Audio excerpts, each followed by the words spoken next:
Gracias. Quiero hoy volver a retomar la serie de David.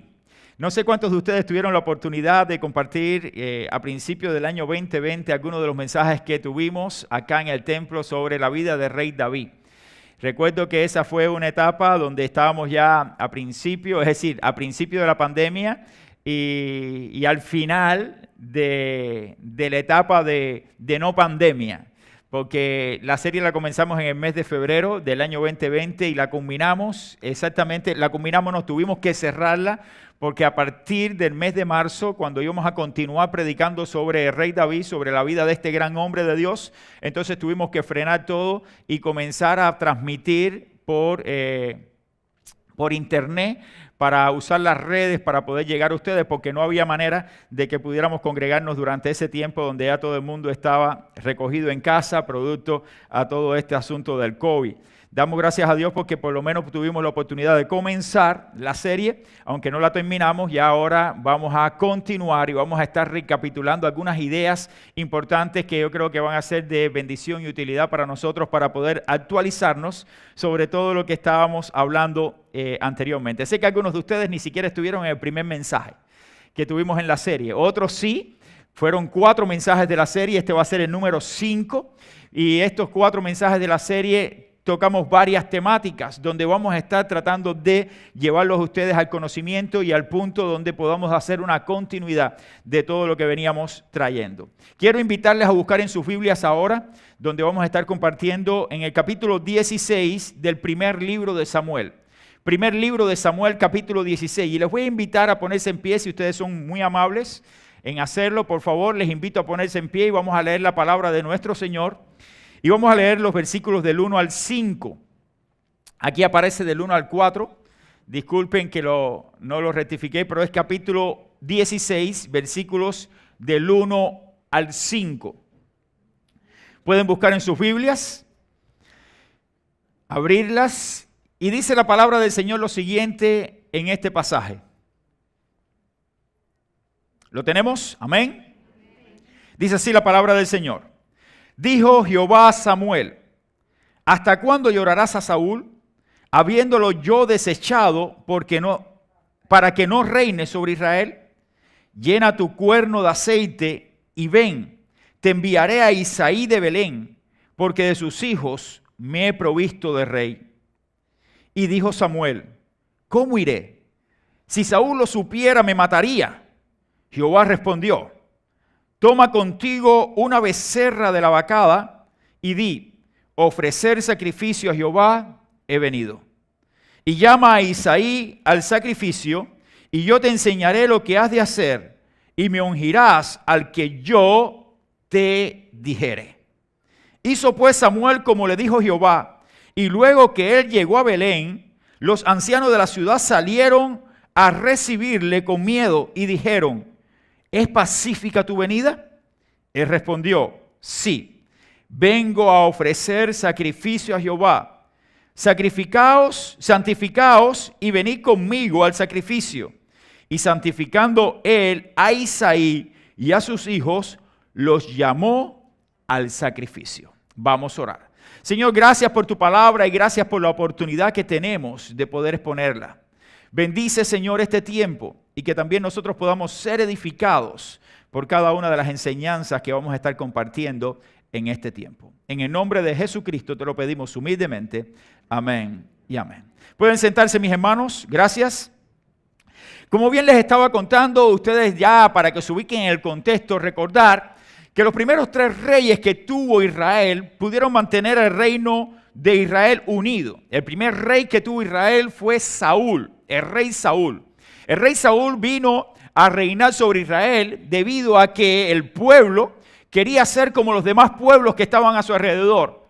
Y como todos los pueblos que estaban alrededor de Israel tenían un rey, entonces el pueblo pidió a Samuel que le diera un rey o le pusiera un rey sobre ellos como tenían los demás pueblos. Allí dice la palabra del Señor que Samuel se sintió triste porque pensó que el pueblo lo estaba desechando a él o rechazando su liderazgo. Sin embargo, cuando Samuel presenta esta petición delante del Señor, la petición del pueblo, el Señor le dice: Samuel, no te preocupes. a ti no es a quien han desechado. A quien han desechado es a mí.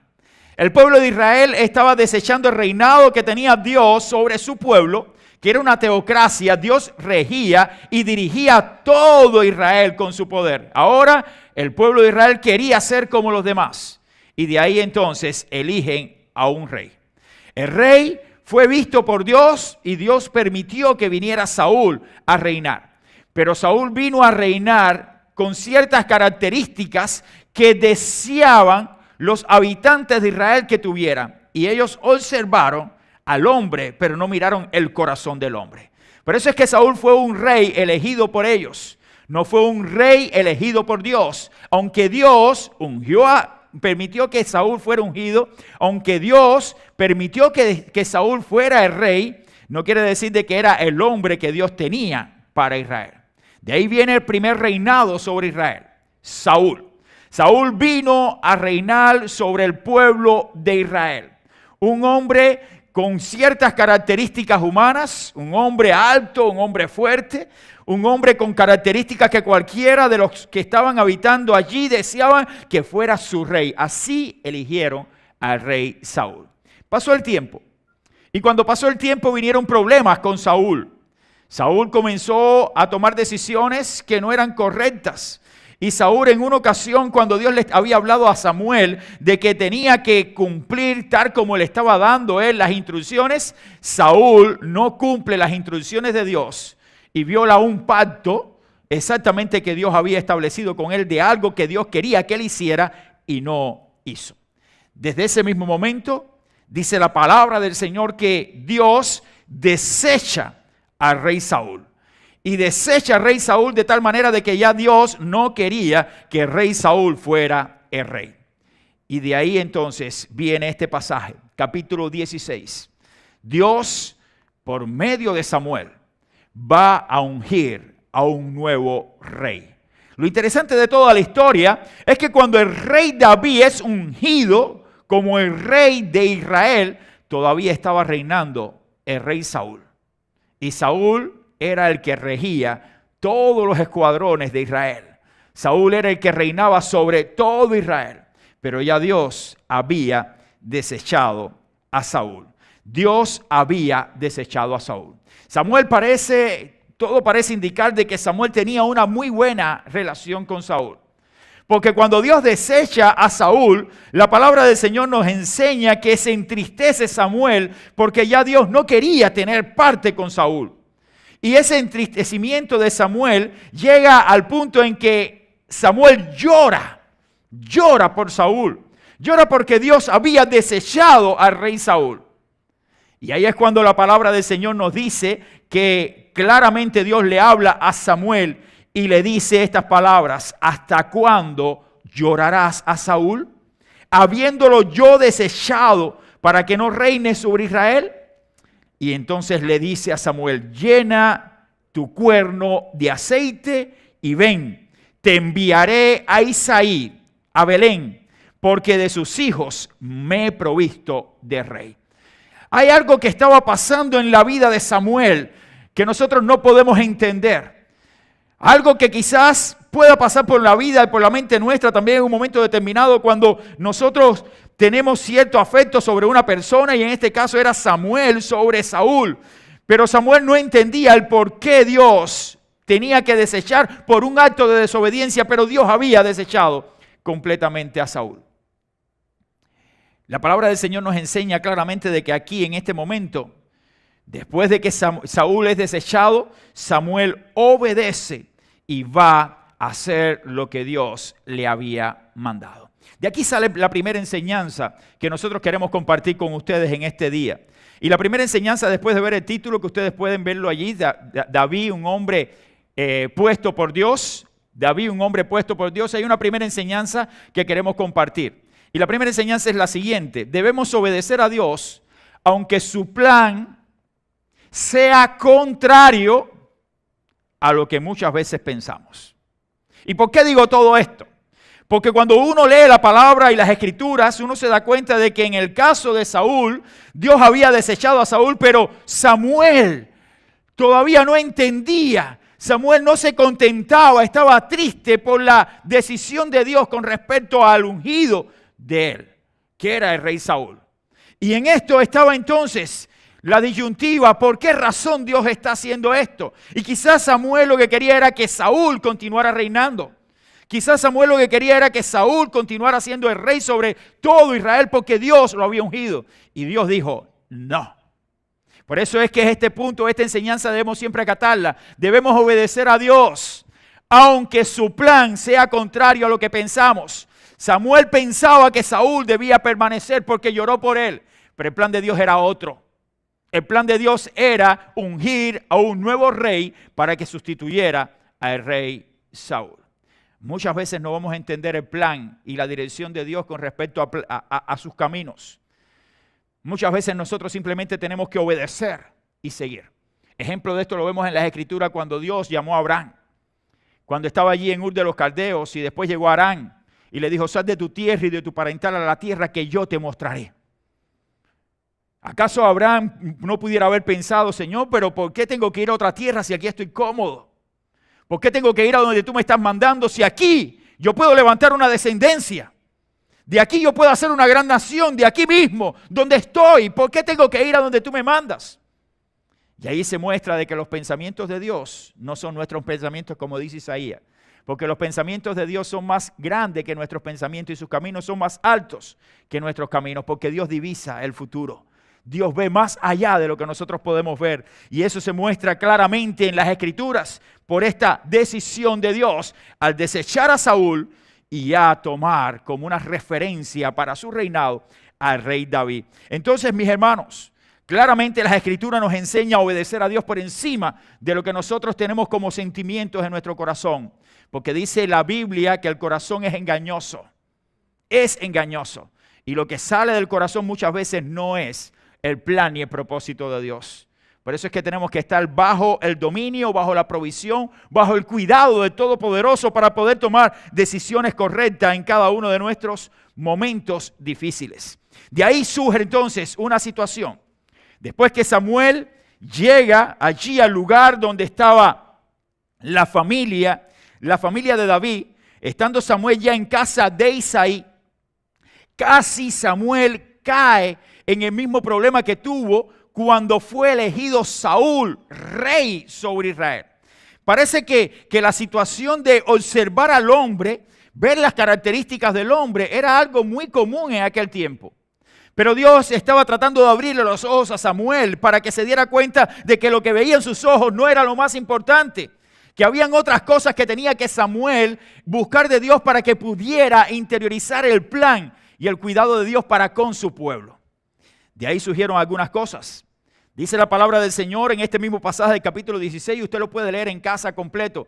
Pero quiero que usted comprenda en amplio rasgo lo que sucedió. Cuando se presenta el primer hijo de Isaí, que fue Eliab. Automáticamente cuando Samuel vio a Eliab, dijo, este es el hombre. Eliab era un guerrero. Era un hombre fuerte, un hombre alto, un hombre vigoroso. Y nada más que vio a este hombre que se le presentó delante, no era como yo, era como otros. ¿Ok? Se le presentó allí delante de Samuel, dijo, este es el hombre. Este es el hombre, este tiene que ser el ungido. Este es el hombre que Dios ha escogido para que reine. Samuel estaba analizando solo lo que sus ojos veían. Y eso nos sucede a nosotros muchas veces. Analizamos lo que nuestros ojos ven. Y lo que nuestros ojos ven muchas veces no es lo correcto. Su pensamiento era similar entonces a la del pueblo cuando eligió a Saúl. Y este hombre, Saúl, simplemente era un hombre de apariencia, pero su vida estaba vacía. En el caso de la elección del rey David, Dios no estaba buscando la apariencia. Dios estaba buscando allí la intimidad, el corazón. Si vamos un poquito más atrás, nos daremos cuenta de que este principio se repite una y otra vez. Cuando observamos y queremos lo que nuestros ojos quieren. Y vamos allí al libro de Génesis. Y cuando la palabra del Señor nos habla de la vida de Abraham y la vida de su sobrino Lot, dice la Biblia que cuando ya habían crecido las ovejas de Lot y habían crecido el ganado también de Abraham en la tierra donde ya Dios los había sentado. Dice la Biblia que había problemas entre las personas que trabajaban para Lot con las personas que trabajaban para Abraham. Y Abraham se reúne con su sobrino y le dice, tenemos que resolver este asunto.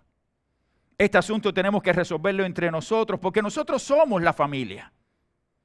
Ahora, mira todo lo que está a tu alrededor.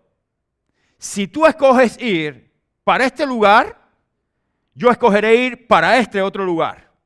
Y si tú tomas este camino, yo iré entonces hacia otro camino y tenemos que dividirnos.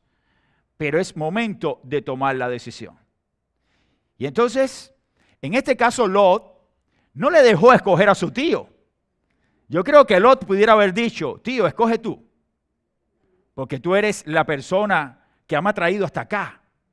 Tú eres la persona respetable, tú eres la persona que me ha dado la bendición de poder compartir contigo estos años. Pero Abraham le dijo, escoge. Y él rápidamente miró y empezó a mirar la tierra. Y cuando miró hacia un lugar y vio donde había pastos buenos, donde había ya ciudades un poco más desarrolladas, donde habían posibilidades de seguir adelante, le dijo entonces a su tío, lo que yo estoy viendo es esto y esto es lo que yo quiero. Y se dividieron Lot de Abraham. Pero la Biblia nos dice que después de esto, Lot comenzó a pasar su tienda de campaña más cerca de Sodoma y Gomorra. Y mientras pasaba un poquito más la cabaña hacia Sodoma y Gomorra, se iba acercando a aquellas ciudades que estaban bien promiscuas en aquel tiempo. Hasta el punto en que llegó ya cerca de Sodoma y Gomorra y se hizo un habitante de aquellas ciudades. Y todos conocemos la historia. Pero ¿qué fue lo que vio Lot? Lo que vio Lot fue lo bueno. Y esto es lo que yo quiero. Y muchas veces lo que vemos no es lo correcto. Por eso la juventud tiene que aprender a escoger, no por lo que ve. No es la apariencia, sino es lo que hay dentro. Jóvenes, cuando usted vaya a buscar su pareja, cuando usted vaya a buscar la persona que va a compartir con usted hasta que la muerte los separe, no esté mirando tan bonito porque con los años todo se acaba. ¿Ok? Todos tuvimos 15, yo no lo tuve. Hace unos días puse una foto de la boda en las redes sociales y yo estaba así. Y mi esposa me dice, yo te hice un favor a ti. Y entonces yo le digo ahora sí, porque ahora yo estoy mejorando. Ahora yo te lo estoy haciendo a ti. No, pero es así, hermano. Pero de alguna manera la apariencia no es lo más importante. Usted tiene que mirar en el interior, usted tiene que conocer la persona, usted tiene que saber qué es lo que hay en el corazón de esa persona, porque de ahí es donde brotan todas las cosas. Y la Biblia nos enseña de que cuando Lot vio fue lo que escogió. Y eso mismo fue lo que pasó con Samuel. Cuando Samuel vio a Eliab, el hijo primogénito de Isaí, él dijo, este es el hombre. Este es el hombre. No mires, mi hermano, la estatura, le dice Dios. No mires a su parecer ni a lo grande de su estatura, porque yo lo desecho, dice la Escritura. Porque Jehová no mira lo que mira el hombre, pues el hombre mira lo que está delante de sus ojos, pero Jehová mira el corazón. Y de ahí surge un segundo principio que tenemos que aprender, que aquí está. La apariencia en la apariencia no se muestra la verdadera imagen de lo que está en el corazón del hombre. ¿Ok? En la apariencia no se muestra la verdadera imagen de lo que está en el corazón del hombre. Usted puede ver a alguien y de pronto se vuelve vano. Yo no sé cuántos de ustedes han sido agricultores o han trabajado en el campo. Pero una de las cosas que uno hace para saber si una cabeza de ajo está en buenas condiciones es que cuando tú la vas a comprar, ¿qué es lo que uno hace siempre? La aprieta. La aprieta. Si está suave, ¿qué? No la compre. No compre si está suave porque tiene ya. El ajo está vano, como se dice. El ajo está vano, es decir, ya ha perdido sus propiedades. ¿Por qué razón se hace? Para que usted compruebe cuando aprieta de que el ajo está en buenas condiciones. Usted puede ver una cabeza de ajo así grandísima. Usted va a un mercado y aquí sí se ven las cabezas de ajo grandes. Pero usted no se vaya con la mala, usted apriete. para saber si en verdad está en buenas condiciones. Porque de ahí va a dar el resultado de que la cabeza está en buenas condiciones o no. De igual manera, lo que usted puede ver a simple vista, usted puede verlo como algo hermoso, algo tremendo, pero no se conforme con eso. Vaya allí al corazón, porque allí es cuando usted va a conocer lo que hay dentro. Por eso es que en la apariencia no se muestra la verdadera imagen de lo que está en el corazón del hombre. Lo que está en el corazón del hombre hay que conocerlo, hay que buscarlo. Por eso juzgar por la apariencia nos puede llevar a cometer errores. Los ojos son engañosos. Tristemente juzgamos el valor de las cosas por la vista y pensamos que por lo que vemos entonces las cosas tienen valor. No cometas el error. Es completamente mal, un error hacer estas cosas, dejarte guiar por la vista en la toma de decisiones para llegar a una conclusión o tomar una decisión por lo que vemos es simplemente un error en el cual podemos caer y errar cualquiera de nosotros. No nos dejemos engañar.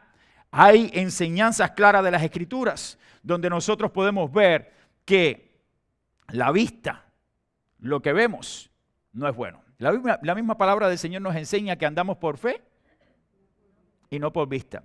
Y la misma palabra de Dios nos enseña que lo que ojo no vio, ni oído oyó, es lo que Dios tiene preparado para ¿quién? Para nosotros sus hijos. Es decir, que andamos por fe.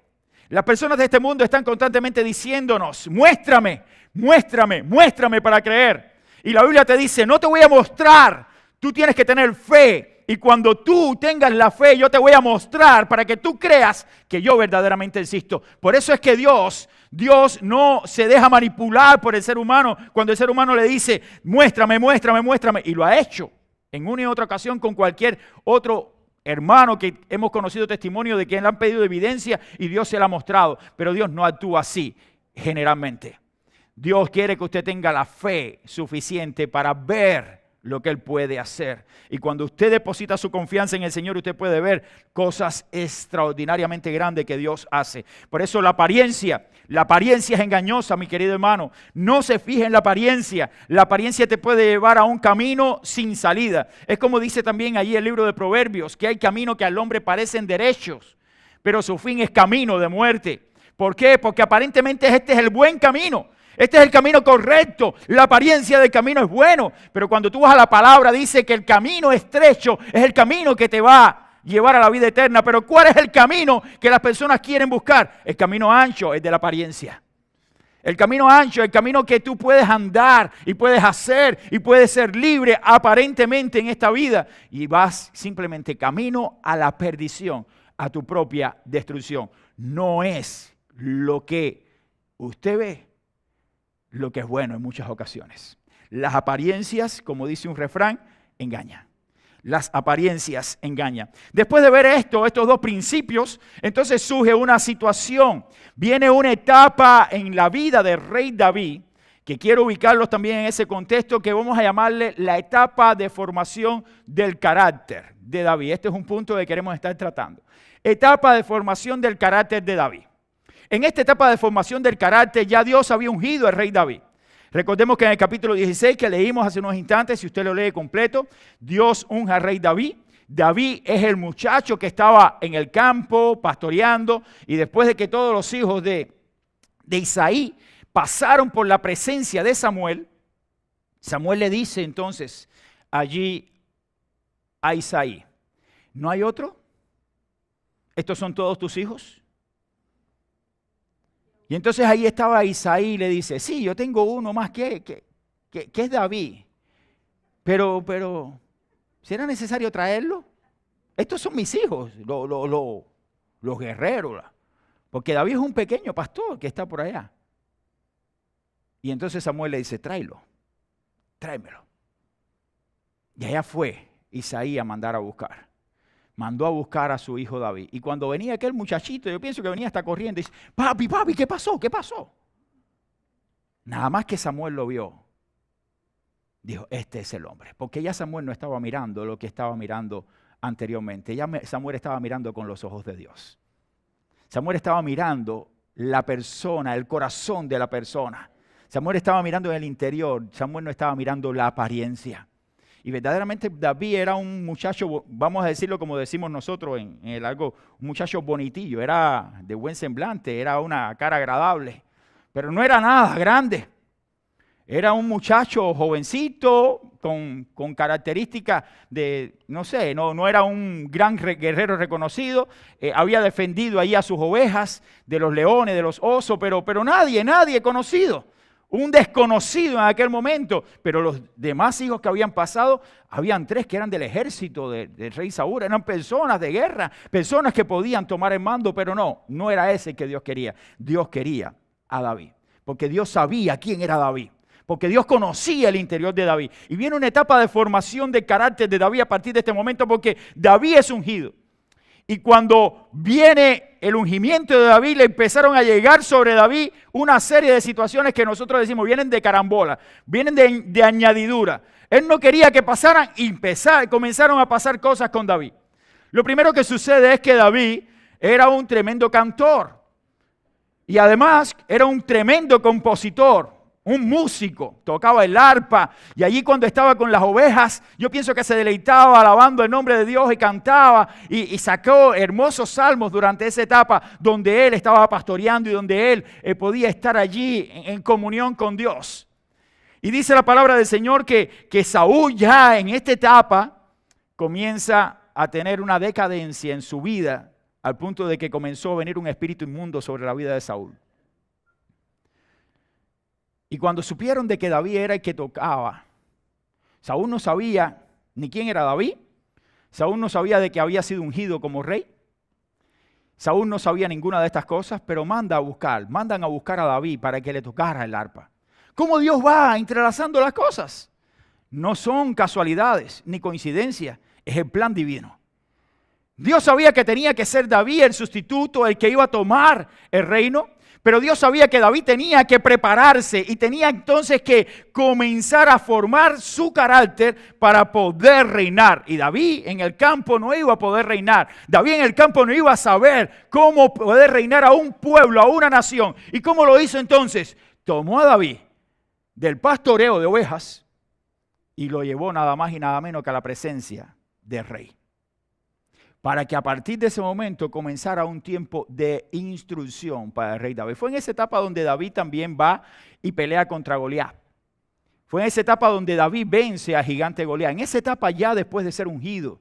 Cuando David va y cuando ninguno de los escuadrones de Israel tenía el valor ni los pantalones para enfrentarse a aquel gigantón, David viene y se enfrenta al gigante y vence a Goliat. Y este tema de David vence a Goliat se ha sacado muchas predicaciones. Venciendo tus gigantes, los gigantes no, pero el tema no es venciendo tus gigantes, el tema central de este pasaje es la fe y la confianza en Dios que da la victoria. No son los gigantes, es la fe y la confianza en Dios que da la victoria, porque el pueblo de Dios estuvo 40 días, y el número 40 es un número en la Biblia de referencia y de importancia, porque es un número que habla de prueba. Es un número que habla exactamente de algo que el pueblo está pasando y podemos verlo como referencia, como 40 años en el desierto antes de llegar a la tierra prometida del pueblo de Israel. Estuvo vagando 40 años siendo probados para llegar entonces a la conquista de la tierra de Israel. Cuando vemos allí a nuestro Señor Jesucristo, cuando fue bautizado, fue al desierto y estuvo 40 días para ser ¿qué? Probado. Después que el Señor Jesucristo vino y ascendió a los cielos, estuvo 40 días también con sus discípulos. Y ahí estuvo para mostrar su plan, su propósito, y después ascendió a los cielos. Y después viene posteriormente el día de Pentecostés. Vemos entonces que el número 40 también es un número de referencia. Allí el pueblo de Israel estaba 40 días. Estaban hacinados ellos allí y aquel hombre gigantón venía a retar a los escuadrones de Israel. Pero no eran los escuadrones de Israel. Era el Dios de Israel. Por eso es que David, cuando llega allí, él enfoca todo, no en lo que estaban allí, sino en Dios. Tú has venido aquí a retarnos, no a nosotros, sino al Dios de nosotros. Por eso es que es la fe. Y en el nombre de Jehová, yo te voy a vencer a ti hoy. ¿Y quién era David? ¿Quién era David? Un patato. Cuando le fueron a poner la armadura de Saúl, bailaba dentro de la armadura de Saúl. Y no podía ni caminar. Y tuvo que quitarse la armadura. No, yo voy mejor así mejor. Si va con la armadura lo aniquilan. No le dan ni un chance para poder tirar la piedra con la honda. Pero ahí estaba David, frente a gigante. Y ahí el gigante le dijo, tú has venido con palo y piedra. ¿Para qué tú vienes? Dice, yo no soy un perro. Dice, no, yo no he venido con palo y yo vengo en el nombre de Jehová de los ejércitos, que me va a entregar tu vida hoy. Y el pueblo filisteo va a ser entregado en manos de él en este día. Y así pasó. La fe de David se puso en práctica directamente basado en la confianza que él tenía en que Dios le daría la victoria. Y así sucedió. Esa fue la etapa de preparación del rey David. De ahí comenzó a tener renombre David. Pero vemos que en esta etapa van a pasar una serie de situaciones que David va a interiorizar y que va a aprender. Fue en esa etapa de preparación de su carácter donde David tiene que asumir una postura como siervo. Y esto es algo que debemos aprender. David iba a ser el rey, pero primero tuvo que aprender a ser siervo. Cuando fue llamado por Saúl al reino, David tuvo que ser el servidor de Saúl. Y dice la Biblia que David iba a donde quiera que Saúl lo enviaba. Es decir, era su súbdito. Era el hombre elegido por Dios y ahora estaba siendo el hombre que estaba al servicio del rey desechado. Increíble. Pero así mismo la Biblia lo dice. ¿Por qué lo dice? Porque era importante que también nosotros hoy, cuando leemos su palabra, entendamos que el lugar más importante no es el de reinar, sino el de servicio. Y tenemos que aprender a servir, porque el grande, como decía yo en el estudio bíblico que dimos el viernes pasado, el grande en el pueblo de Dios no es el que tiene un lugar, no es el que se para en el púlpito, no es el que predica, no es el pastor, es el que sirve a los demás. Porque el que se enaltece será humillado y el que se humilla será enaltecido. Esa actitud de humildad tenía que aprenderla también David. Y fue una etapa de preparación. David entonces iba a aprender, en la etapa de siervo iba a aprender del reino, a lidiar con el mal carácter de su amo. Tenía que aprender David a lidiar con el mal carácter porque Saúl era una persona despreciable en esta etapa de su vida. Despreciable era Saúl. Y él tenía que lidiar entonces con este mal carácter de aquel hombre. David comprendió cómo se sentían los demás siervos durante este tiempo. Porque como él era un siervo, él compartía ¿con quién? Con los siervos. Y miren, para uno saber cómo piensan los trabajadores, tienes que haber sido trabajador. Pero si usted llega a una empresa y usted llega de jefe, usted nunca va a saber cómo fueron los trabajadores. Pero cuando usted llega de jefe siendo un trabajador, entonces usted comprende la situación de sus súbditos, de sus trabajadores. Y entonces él podía comprender después, cuando reinara, cómo vivían los siervos. Entonces, era una etapa que él tenía que aprender, era una etapa de preparación para su vida y Dios la iba a usar. Aprendió a someterse también durante este tiempo a la autoridad y aprendió también el valor de la lealtad. No solamente el valor de ser siervo, sino de ser leal. ¿Cómo lo aprendió? Allí durante el tiempo de estar en la casa de Saúl, aprendió de la lealtad porque conoció a alguien que fue su mejor amigo. Y ese fue nada más y nada menos que el hijo de Saúl, el heredero del reino de Israel. El hijo del rey, Jonatán. Y dice la palabra del Señor que hubo una gran amistad entre Jonatán y David. Una amistad de por vida, que eran capaces uno por el otro de dar su propia vida. En el caso de Jonatán interfirió en muchas ocasiones en que su padre matara a David. Y era el confidente de David. David podía confiar en Jonatán, aún sabiendo de que Jonatán era hijo de Saúl, pero tenía tanta confianza de que sabía que lo que él le contara a Jonatán, él no iba a ir a donde estaba el padre para contarle. Porque sabía también Jonatán de que su padre estaba siendo injusto con David. Y esa lealtad la aprendió David durante ese tiempo. Ser leal. Lealtad a la persona que está a mi lado porque hemos mostrado confianza. Y eso lo aprendió allí David durante este tiempo también en el reino. No lo hubieran aprendido pastoreando ovejas. Por eso es que hay etapas en la vida. Y esta fue la etapa de David. La etapa en que tuvo que aprender a ser leal. David siempre Jonatán siempre protegió a David y fue un instrumento de Dios para después llevar a David como sucesor también de rey. Aunque ya Jonatán estaba muerto cuando David toma el reino, se supone que Jonatán sí sabía que David había sido ungido. Y no es nada fácil saber que tú eres el heredero del reino y que tu mejor amigo es el ungido de Dios y que tú has sido desechado porque tu padre fue desechado. Eso es lealtad, hermanos. En otras palabras, si esto hubiera sido en un contexto no de plan de Dios, Jonatán hubiera hecho todo lo posible por matar a David, porque era la sombra de él. Y en este caso Jonatán hubiera dicho, no quiero sombra, tengo que quitarme toda sombra. Pero fue leal. Y esto impactó también la vida de David. La lealtad de su amigo lo hizo a él también solidificar su carácter para después, para lo que vendría. También durante este tiempo, aún en medio de todas estas cosas, David estaba en el reino un tiempo y tenía que salir huyendo de Saúl, producto a los celos que provocaba también la situación de la presencia de David en el reino. Y en este tiempo también David aprendió a lidiar con la influencia. David aprendió a lidiar con la influencia. ¿Por qué? Después que los filisteos fueron vencidos por David y Saúl en la guerra, dice la Biblia que cuando entró Saúl juntamente con David al pueblo, el pueblo comenzaba a gritar. Saúl mató a los 1000 y David a los 10,000. Miren, eso puso a Saúl así, yo 1000 nada más y este 10,000. Pero ¿quién se cree este? Los celos comenzaron allí. Hermanos, eche los celos a un lado. Usted no se sienta mal porque hay otra persona que sea mejor que usted en algo, porque Dios lo dotó con dones para que lo use para su gloria. No se sienta mal por nada de eso. Usted tiene que sentirse complacido con Dios por lo que Dios le ha dado y sentirse en paz con Dios porque Dios lo ha dotado a usted con lo que usted necesita para hacer la obra del Señor.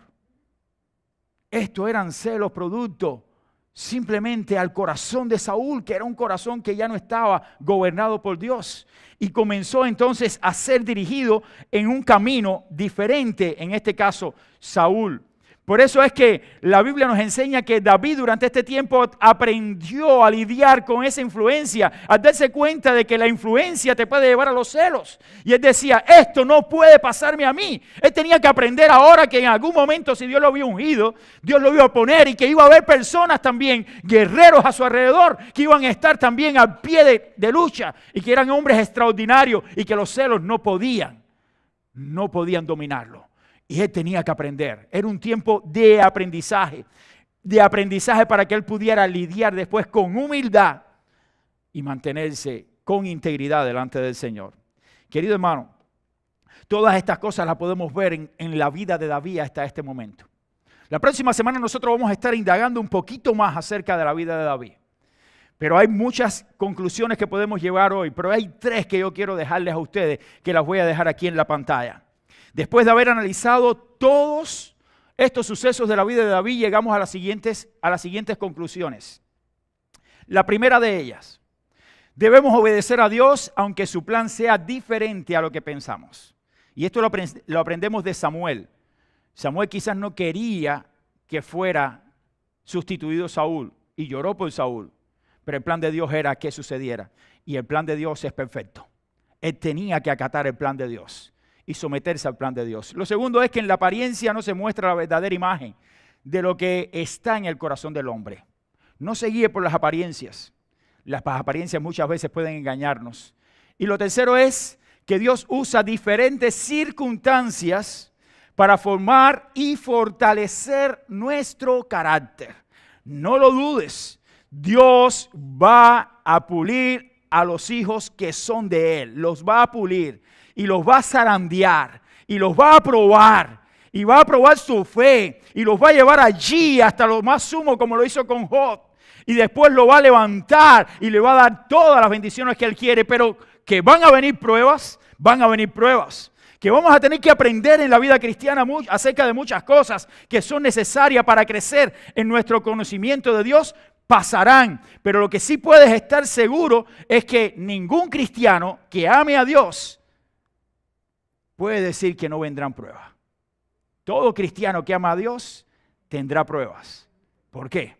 Porque por medio de las pruebas es que tenemos un crecimiento espiritual mayor y llegamos a un conocimiento mayor de Dios. Entonces, Dios usa diferentes circunstancias para formar y fortalecer nuestro carácter. No lo dudes, cuando estés por diferentes pruebas, no reniegas a Dios, sino, Señor, muéstrame la salida y tu propósito, porque tú tienes un plan. Y el plan tuyo es perfecto. Que Dios les bendiga, mis hermanos, es nuestro deseo. Nos ponemos en pie para orar y estamos muy agradecidos al Señor por la bendición de poder estar acá con ustedes. Solamente recordarle que tendremos clases ahora, nos dividiremos en las clases normales, los de bautismo, los de membresía, los de Antiguo Testamento y la clase de inglés que está tratando sobre la vida de Cristo, la tendremos en la segunda planta, la clase de inglés en el Salón del Miss. Anímese para estar en alguna de las clases. En septiembre estaremos abriendo ya todas las demás clases como parte del sistema nuestro de escuela bíblica para que todos puedan estar ya conectados con las diferentes asignaturas. Oramos y terminamos. Que Dios les bendiga mucho. Vamos a orar. Señor y Padre, gracias por tu palabra. Gracias porque podemos encontrar en ella todo lo que nos fortalece y nos anima. Bendice a tu iglesia, Señor. Guíanos siempre a tu verdad. En tus manos nos ponemos y oramos en el nombre precioso de tu Hijo Jesucristo. Y tu iglesia dice, amén y amén. Que Dios les bendiga, mis hermanos.